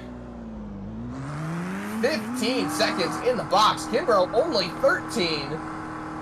That's a huge gain. We're going to see where they come out of the pit lane. Some ways ahead of Scott Reister for 7th and 8th. And I think these two know. I mean, they get the practice on Thursdays, right? Saving the fuel in those races. And I think they know while they don't have the pace of those guys up ahead, they can at least try to save some fuel and do their best in that regard. So I think that's why you're seeing Colon and Kimbrough save all that fuel and take on that kind of strategy. But out front, man, I cannot get too far away from these guys. 15 minutes to go. Two teammates, nearly identical race so far. And Zach, while they duel, and they might not even be dueling yet, but while they continue running here inside of 15 minutes to go, we've got to nominate 4 drivers for driver of the day, 2 each, and I'm going to give you the floor. Oh, man, I got to go with Whiplash for my first pick. He has been absolutely amazing throughout the entirety of this race. He's done an absolute stand-up job to lead it for so long, and to keep his teammate behind him, even with a couple of mistakes that he's made here in the last few laps. But he's done an absolute stand-up job keeping that car out in front. And then for my second pick, you know, you're probably going to hate me because I'm pretty much taking the top 2 here. Ricardo Rico has done an absolute stand-up job with hanging tough with his teammate. He's done a great job of keeping that car in just an absolutely amazing position, and he's clicked off fastest lap after fastest lap throughout the course of this race. He's done an amazing job to be the fastest while also being the most patient of where he can find a way to make his move and just hang there for a while to see whether or not he's going to be able to pass his teammate. You see him getting into the grass a little bit there, a little wide on exit, but he's just, these top 2 have just done a great job. Well, while these guys continue on out front, I see a couple of drivers I want to highlight. One of them being Armando Bejeron down in 11th spot. He is up 10 positions since the start of the race. So not a great qualifying day for him, but he has put in the work to outlast others when they've had issues. And I know some of it has been because of incident to other drivers, but he has continued on, has not lost focus, and is running now in the 11th spot. Not a great result necessarily out of 16, I get it. But he's up all these positions. He's outlasted others. He's continuing on through the race. The other driver I want to give a look is going to be, I want to say Scott Kimbrough. He's up 4 spots, running in the 8th position. I think he's one to definitely look at for driver of the day. If you're going to take my top 2 here, I got to look elsewhere and give these other drivers a nod. So we'll put that driver of the day vote up on YouTube. You can take a look at it and vote for your personal driver of the day by that regard. We'll go back through them real quick. So Ricardo Delgado, of course, well, we'll start with Nicholas Rubelar. He gets nominated there in car 15. We also see Scott Kimbrough in the 21 getting nominated. Then the 51 of Ricardo Rico, who runs in 2nd. And then back to the number 68 of Armando Bejeron, who runs in 11th. 4 drivers up for vote. You can make your vote now on the YouTube chat. Got about 12 minutes to do so. Well, about 15, because we'll wait until results are read, so 15 to 18 minutes or so. Plenty of time to sit back and get your vote in. If I could give an honorable mention, I would absolutely love to give a quick shout out to Scott Angelo for just sticking in this race, being here for the long haul. He's still sitting a lap down or 2. He started around 16th. He's running 16th, so he's back up to where he qualified. He's just been out there really just being determined to stay on this racetrack and do what he can to stay qualified, or if I'm not mistaken, he still needs to qualify. And he's not qualified in for the big race up in the fall, so doing everything he can to get qualified, staying out there, trying to pick up any spots that he can. It's admirable. You gotta admire the attrition here. And that was the next thing I was going to get to here. While those leaders duke it out for the next 12 minutes, we got to talk about who is not yet qualified and who will qualify in through today's race. So Rubelar already good to go. Ricardo Rico already qualified. Yarno Cook already qualified. Victor Miranda is not yet qualified. So this will be a qualifying race for him. Victor Miranda should then qualify into that September race. I don't see his name on the list, so Ricardo Rico should qualify in. Yannick Steinhoff, I believe, will qualify in. If everything holds, because I don't see his name on the list just yet either. And then Chris Beach is qualified in, so Zach, I think it's going to be Miguel Colon. So this battle with Kimbrough and Cologne, well, Kimbrough is qualified in, so actually it's not as impactful as I thought. But Miguel Cologne, I think, will qualify in by finishing 7th, so long as he holds on to it. So I believe, and we'll wait for official word from Scott Reister, but I believe those are your 3 drivers that I know will have the big winner in either Rubelar or Rico, as things look now, but as far as who's going to gain access to that race in September, I think it's going to be Victor Miranda, Yannick Steinhoff, and Miguel Colon. Those are 3 really high-profile drivers in this league. It'd be a good run for a lot of these guys. I'm sure they'll be happy to get qualified in. So much still on the table going into that race in the fall. I gotta ask you again, Andrew, what would you do for $5,000? So I'm going to review the website quickly, and I do believe it's $5,000 total purse. I don't think that's $5,000 to win. But I'm going to take a look back through some details. I don't see it on the website, but I will review that and get back to you shortly, Zach, because I don't think it's $5,000 to win. I believe it's $5,000 total purse, split amongst, I'd imagine, the top 3 or top 5 or so. Yeah, I will look into that here for you shortly. And okay, I found it. It's still a pretty significant number, Zach. Do you want to know what it is to pay that pays to win? Yeah. $2,000 to win that race in September. Still a lot of money. It is. So $2,000 to the winner, $1,000 to second, $500 to third, and then $250 each through the rest of the top 10. So really, just qualifying in, you've got a decent shot at least $250. And these are free to enter races. So Zach, I wouldn't even be surprised to see you in one of these before the season's over. Well, I can very much assure you that when it comes to road course racing, I am not as well equipped as my oval racing prowess, so... Gotta start somewhere. Maybe I'll see if I can't hop in for a race or two, but that all depends. We were talking about it before the broadcast went live. Some really staggering I ratings in this field. I mean, looks like 9,600 for Nicholas Rubelar, 9,500 for Ricardo Rico, over 10,000 for Yarno Cook, 7,700 there for 4th place Victor Miranda. Yannick Steinhoff sitting at 6,900. The whole top 5, 6,900 or greater. And that's not even taking into account the fact that we had an 11,000 at one point in this race. That was the pro license Nicolas Mateo. Daniel Lafuente, by the way. I don't want to bring up bad things that have kind of gone to rest, but Lafuente, who we saw with the intentional crash there, even he has a 10,000 I rating. So some really highly skilled drivers in this race. I think that was maybe less than ideal moment out of La Fuente. I'm sure he's a better driver than that, but gotta say there are some staggering I ratings in this field, and Scott Reister knows how to pull the best drivers in iRacing, at least as far as GT3 racing goes. It never ceases to amaze me how he manages to get these kinds of drivers in these kinds of races.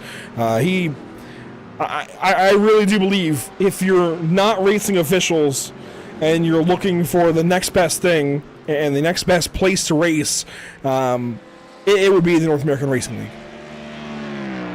At least in this niche of iRacing. NARL knows how to bring the heat. They have done an absolute stand-up job with bringing in so many amazing drivers into the series, and you know, I'm always glad to be a part of doing broadcasts with the North American Racing League. I know you've had Mason Houseman stepping in a lot more, and I've been a little bit more on the old racing side of things, but you know, branching out is always a great way to learn a little bit more and get more involved when it comes to racing. And it's nice to see just how much these guys really start to develop their skill a lot more in series like this. And you know, you see one thing you don't always see all the time, especially with GT3 racing. Usually it's the hypercars that are doing it, but the headlight flash telling the driver who's slower in front of you, we're coming, you need to get out of the way, and we're not going to sit around waiting for you. So you see the slower driver pulling down, but look at that, Rubelar's going to try to take the toe down the straightaway going into Sunset. Rubelar now giving that flash to Devin Jenkins ahead. And that flash, it's definitely got its haters and it's got its lovers, if you will, as Rubelar and Rico both get by Jenkins in that Porsche. Some hate it, some love it, but it's basically, as you said, let that driver ahead know that faster cars are approaching. It's a lot like a blue flag. It's not necessarily saying move out of the way. It's saying be prepared for us to try and pass you. So I think a lot of drivers get confused at the blue flag, thinking that's a move over flag, and I think in oval racing it kind of is, but in road racing, it really is just to signify a faster car is approaching. Be predictable. And I was lucky enough to be at VIR recently for the Lucky Dog Racing League. A lot of amateur drivers, a couple of semi-pro drivers that have run several different series across the world. Even they stress in their drivers meeting, that is not a move over flag. That is a be aware and be predictable flag. The same thing goes for when you get a headlight flash. It's not necessarily to move, just be aware that we're trying to pass. In this case, you have two teammates trying to pass. This is going to get fun. 4 minutes to go, Zach. Last 2 laps coming up here shortly. I'm excited. I don't know when Ricardo is going to open the floodgates and start to truly battle, but this is the only battle on the racetrack. It's going to get our full focus. It's bound to start taking effect sometime. These two are so close together. Something's got to give. Somebody's got to try to see where they can stick it, make a move. Rubelar has just been on the defense this entire time now. With 3.5 minutes to go, I would assume that based off of lap times that it should be 2 to go here. Yes. These guys are running about 1:59 on the lap time, so it should be 2 laps to go as they cross the line right here. Can confirm Barney keeps that white flag at bay. So back on board with Ricardo Rico. When does he try to strike? Does he try to strike? Or does he just take the $100 paycheck for the day and accept that Nicholas had the best of him? I'd imagine with 12 seconds back to third place, we likely see these two get to racing and just have a little bit of fun as teammates, but at the same time, you got to be so careful. As teammates especially, you do not want to end up tangling and crashing at the front of this field. What's rule number 1 of stock car racing? Learn how to wreck someone without wrecking yourself. I think rule number 2 is don't wreck your teammate. Or is that rule number 4? Yeah, it's up for debate, but there we go. Through the hairpin, and we are approaching that 2-minute cutoff where that would signify 1 lap to go. So when they come back around, they will get the white flag. They might have Anthony weigh in to lap. They should be clear. Weigh in is about 7 seconds up the road. It's going to be close. I would assume that the white flag would already start being displayed. Rico way out. Off the track. He said Nicholas went off there earlier. I'll go ahead and take an excursion as well. It's okay, but that really lengthened this gap. 0.49. So nearly 5/10, now over 5/10, 6/10 even through Le Mans here. Traffic, though. Yep, there's Scott Angelo. Angelo gets out of the way. So Rubelar take a little excursion off the racetrack, dipping the left side tires into the grass. There is still a little bit more lap traffic up ahead. May or may not play a factor. The gap closing down between Ricardo Rico and Nicholas Rubelar. Big close. And coming back around. There we go. White flag is out. There it is. White flag. White flag is out. Brought to you by Whiplash Sim Cams. As Rubelar goes absolutely fastest. A 1:58.653 as we break into the final lap here at Sebring. And Rico is pushing. He went way into the grass right there to try and find whatever speed he could. Now, rolling up on a lap car, they are so close together. Gonna be a little bit of a excursion here. You see Ricardo Rico sticking to the faster line. The lap car in the way. This could play a bit of a factor here, Andrew. They're going down into the hairpin. Do we see a send by Ricardo Rico? He's gonna throw it in there. Get oh so close to Nicholas Rubelar. He's closed up, but he's not close enough yet. This is the best view we'll have for this entire battle. You see the windshield wipers going. He's frustrated, hitting buttons, trying to get back up to his teammate, wants to take a crack at this for the win. Out of second gear through Cunningham. Within 4/10. Really, at this point, you've got to set up for sunset. There's no better time now to pass than that final corner. There you see officially the white flag brought to you by Whiplash Sim Cams. He's going to have one more shot, so everything, Zach, from here through Le Mans is going to be about momentum. Setting up to get a pass made on that Ullman straight. That's everything here for Ricardo Rico if he wants to win this race. Trying to set up here, trying to get a good run. I like that line better out of Rubelar. That is a great launch out of Nicholas. That was a great launch out of Rubelar. I thought we were talking about Rico there for a second because I did not like how shallow of an entry he got into the corner. Going down into sunset. It's a clear margin though, Andrew. It's not going to be a challenge for Rubelar. Wait! Inside! He tried! He couldn't get there! So close! So Rubelar! He's going to take the win!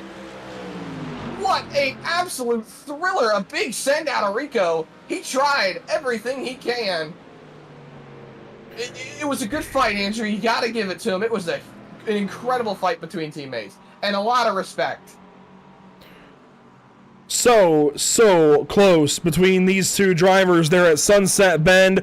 Rubelar hangs on by less than 3/10. Ricardo Rico will have to settle for second place, and we need to get a replay of what just happened in the final corner because that got very close in a hurry. So this is back to the Ullman straight. Watch Rico. We'll watch from Rubelar's onboard here in just a second. This is the turn in. And watch him get right to the inside. Nicholas left the door open, and Ricardo took it for a second, but couldn't quite make it stick. That was good. I think there was a little bit of some respect shown right there because Rubelar starting to do the cheeky swerve, coming to the checkered flag, and I feel like Ricardo Rico could have poked in there a little bit with the cut speed of the leader coming to the checkered flag, but a little bit of respect shown right there. Coming to the checkered flag. You knew that the move wasn't going to happen. No other battles on the racetrack, but there are a few drivers left to finish their lap. Here's Ricardo. Oh, wow. That car, as soon as he pitched the nose in, let's get a look back at that. As soon as he pitched the car in, it stuck, and it kind of carried. So watch this. I'll slow it down here in a second. And wait for the turn in. So right about here, wait for it, right there. and the nose drops immediately. So he turns in, drops the nose on the brakes, and it just sticks for him. But he couldn't carry it. Because of that shallower entry, Zach, he would have been carrying on through his teammate. He could not just door his teammate like that. He got on the binders and held it back of Nicholas Rubelar. That is your last-ditch effort, but a really level-headed approach, I think, from Ricardo Rico. That was really good. That was one heck of a send. He did everything he could. I think it was a bit of a last-ditch effort, I will say, because there were some moments over the course... Oh, excuse me. There were some moments over the course of the last lap where just too many mistakes and he lost too much ground. Obviously, the shallow entry setting up for the straightaway before sunset. There's so many things that probably could have been done a little bit better to set up for that last-ditch effort on the last lap, but did everything he could with what he had, and overall, it was still an amazing race between those two. You see the respect given after the checkered flag between those two drivers. That is it as far as on-track product here today at Sebring International Raceway. Let's take a look back at the unofficial race results, and we'll also try and recap kind of who is making it into the finale later on this year. Nicholas Rubelar with the race win by almost 0.3 of a second there over his teammate Ricardo Rico. A great day here for Drago Racing. Ricardo Rico, second place. Yarno Cook, third. Victor Miranda, fourth, and he should be the first of the 3 drivers that will qualify from today's race into the finale in September. It should be Victor Miranda, 5th place Yannick Steinhoff, and 7th place Miguel Colon. Those 3 drivers only, split up by 6th place Chris Beats. Down in 8th, it's Scott Kimbrough. Scott Reister will finish 9th, and Lucas Souza finishes a distant 10th.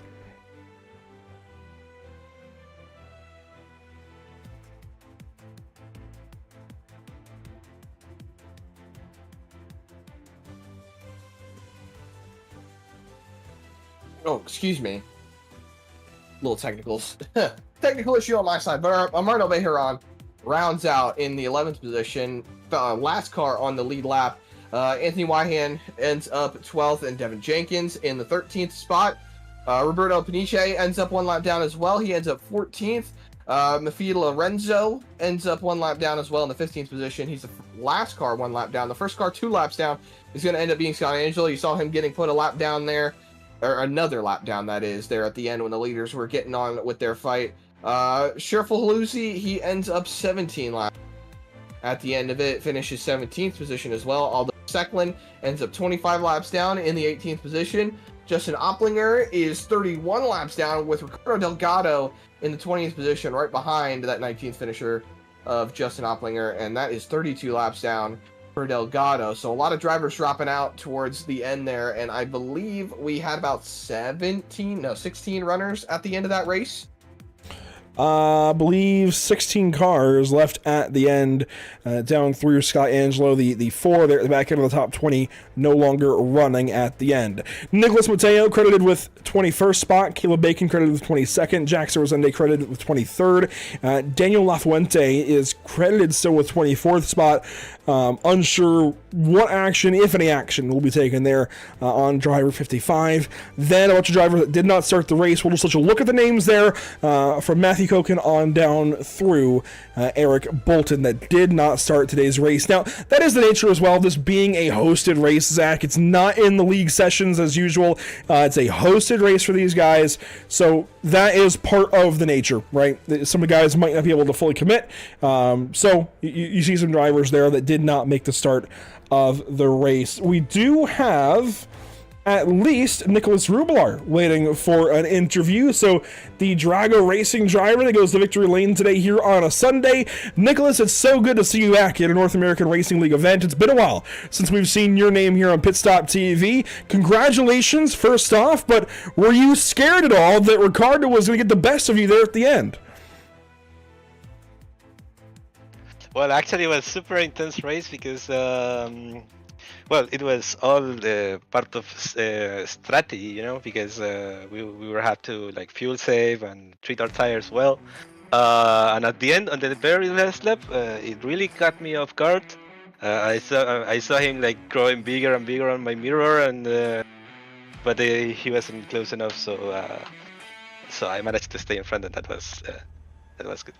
Yeah, it was a big send out of him. He had a really good run there through Le Mans onto that backstretch. But what's the communication like between you guys through the race? I mean, I see the Drago Racing logo and livery on each of your cars. So what's that like going back and forth between you guys? Is there any communication back and forth? Well, not exactly, because we consider this championship as we consider it as individuals, so we're racing like we're rivals, you know. I mean, we set a ground like strategy, and then it's all by ourselves basically. And that makes it even cooler that you guys were able to just pace away from the entire field and have that battle. Looking forward to this big event in September.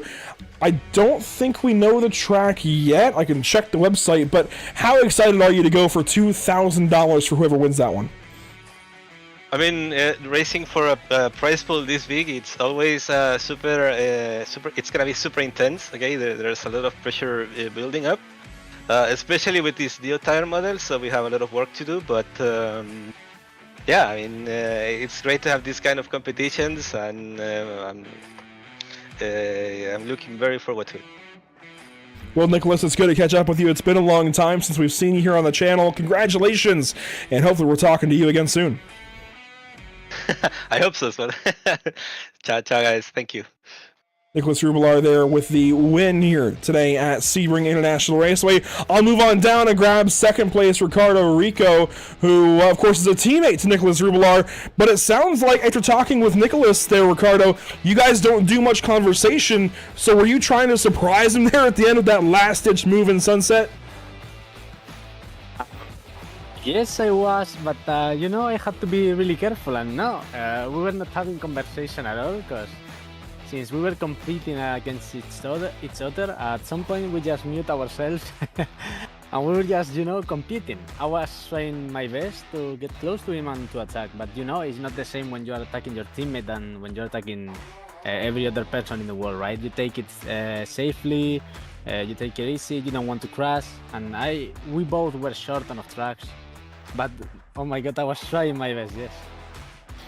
And of course, you guys had the luxury of starting on that front row, but it isn't always that way. We saw the start of the race be pretty crazy. How important is qualifying in this style of racing and then that start?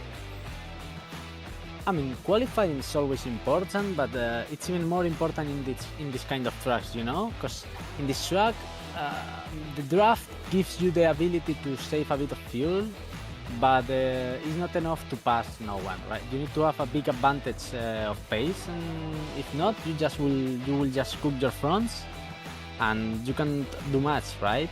So yeah, to be able to start together and to just go, it made our life easier for sure. Well, it's good to talk to you again, Ricardo. It's been a while since we've talked to you and Nicholas here on the channel. Congratulations. I do have one more question for you, though. We have a driver-voted track for the finale in September that, of course, pays all the big bucks. So is there a track maybe that you're looking forward to that you hope gets slotted in there in the driver vote for that finale event? I don't really know. To be honest, one of my favorite tracks is always Interlagos. Apart from Interlagos, I don't really care. I used to like very typical small tracks that you use when you are doing the MX-5. Typical Summit Point, all of that kind of tracks, Laguna Seca, but I know for sure this is not gonna happen for a GTT race, right? So I don't really care. If it's not Interlagos, every other track will be fine. Fair enough. Interlagos is a good one. Can't blame you there. Ricardo, good to talk to you. It's been a while. Congratulations, and hopefully we're talking to you again soon. Yeah, nice to see you again, guys. Have a good afternoon and night. And there you go, Ricardo Rico, second place today to his teammate Nicholas Rubilar. Two of the most talented drivers you'll ever see in a North American Racing League race here. One out of Chile, one out of Spain. A couple of great teammates over there at Drago Racing. And I'm fairly certain Ricardo Rico might have won at least one of those Porsche Cup championships back in the day. I mean, these are two really talented drivers. Good to see them here for interview. After this one, I think that's going to be it. I don't think we have Jarno Cook joining us, so I do want to circle back around, Zach, to those 3 drivers that should be qualifying through today's race into the finale. Again, those are looking to be Victor Miranda. There he is in that 17 car, Yannick Steinhoff in the 5, and Miguel Colon in the 32. So Miranda out of Brazil, Steinhoff out of Germany, and Colon out of Puerto Rico. 3 very talented drivers adding their names to the list. Going to be that much more fun now in September. Absolutely, and I'm sure they're going to be much more happier to be in the running for that prize pot. Now, you talked about it already, Andrew. The pot itself is over $5,000, but to win the race, it is still $2,000. But even then, $2,000 can be an amazing amount of money. That's enough money that you could do a ride rental in a race car. I mean, that is some substantial purse to be giving out, and we've seen a lot of great series on the iRacing.com sim do races like that. Notably see the ERA. They do a lot of big money races like this, and I'm excited to see more money races happening with different types of racing. I brought up ERA. They usually do stock cars. They usually do NASCAR and whatnot, but seeing GT3 racing or hypercar racing going on with money races, it's nice to see these happening on the iRacing.com sim. This also serves as a preview of round number 2 of the North American Racing League coming up in just a couple of weeks. We can go back and take a look at the next track, the full schedule here. Mugello, that already happened. That was back in June. That was a great race. Then Sebring coming up for round number 2. Montreal or Canada for round number 3. The Charlotte Roval, Zach, for round 4. That's going to be a bunch of fun. That'll be right after Summer Shootout concludes, which we go to on Tuesdays at Charlotte. Then, not me. Well, after your crash, yes, unfortunately, not. But then we do go to Donington Park in England for round 5. Portland International Raceway will be the first broadcast we ever do from Portland here on the channel there in August. And then Chicago, that's where NASCAR is right now. That is in September. And then Zolder, also in September. And this is all, of course, points paying. Also for some pretty decent prizes, points paying for the GT3 Championship in this North American Racing League. So we invite you to watch these broadcasts on Pitstop TV, all 8 of them. We already had Mugello with Zach Lindgren on the call with me. That was a lot of fun. So keep in mind, this is also happening. If you're just watching today for the Sunday Championship, try to also watch these ones as the summer goes on, and we can take a look at what's upcoming as a whole for us here at the channel. Zach, we already did so once, but we'll do so one more time. Next up, where are we going? We're going Slinger. Slinger, Wisconsin, going to be a lot of fun. Quarter-mile short track, then a slightly longer track at Langley, not by much, with late model stock cars on July 17th, and then we get that Sebring round coming up. That should be a fully day race, I think, when we go to Sebring for points on July 24th, but regardless, we're coming right back here to this fantastic racetrack, and Zach, we can catch all these broadcasts where? Well, you can always follow along at pitstoptv.com, facebook.com/pitstoptv, instagram.com/pit_stop_TV, tiktok.com/pitstoptv1, twitch.tv/pit_stop_TV, youtube.com/pitstoptv1, and x.com/pitstoptv_. A lot of great racing coming up, Andrew. I'm excited to see the Sarah Super Series back. I'm excited to see NARL back with us, and I know we've got other broadcasts coming up as well throughout the later courses of the year. I know we'll be back with the BRB Racing League at the conclusion of the summer, once the summer shootout's over. Unfortunately, it's done for me with my wreck on track, but still excited to see lots more broadcasts coming back to the Pit Stop TV. Absolutely going to be a lot of fun as the summer goes on. That'll do it for us here at Sebring today. Want to give a big thank you one more time to our partners with this series and the channel, of course, with the North American Racing League, Maradinus, JS Consulting, and Screw Compressor Service Incorporated. Rocket Designs also being added to the list here soon. Also want to thank our partners here with the channel, Whiplash Simcams, ATVO, CC's Business, Cody Williams Design, Lucky Performance, and the North American Racing League. Also want to circle back. We of course talked about the lucky break of the day. I'm going to give that once again to Nicholas Rubelar for getting out of the pit lane ahead of his teammate, but the North American Racing League Driver of the Day honor will be shared. We don't do this often, but we didn't have a ton of votes. It'll be shared between Scott Kimbrough and, I had to check my notes, and Nicholas Rubelar. They will share that honor today as they had a tie in the votes over on YouTube. But that will do it for us here at Pit Stop TV. Thanks so much for watching today. We'll catch you all next time here on Pit Stop TV. The next scheduled broadcast for us on Thursday from Slinger Speedway with the Sim Auto Racing Association. We'll see you all then.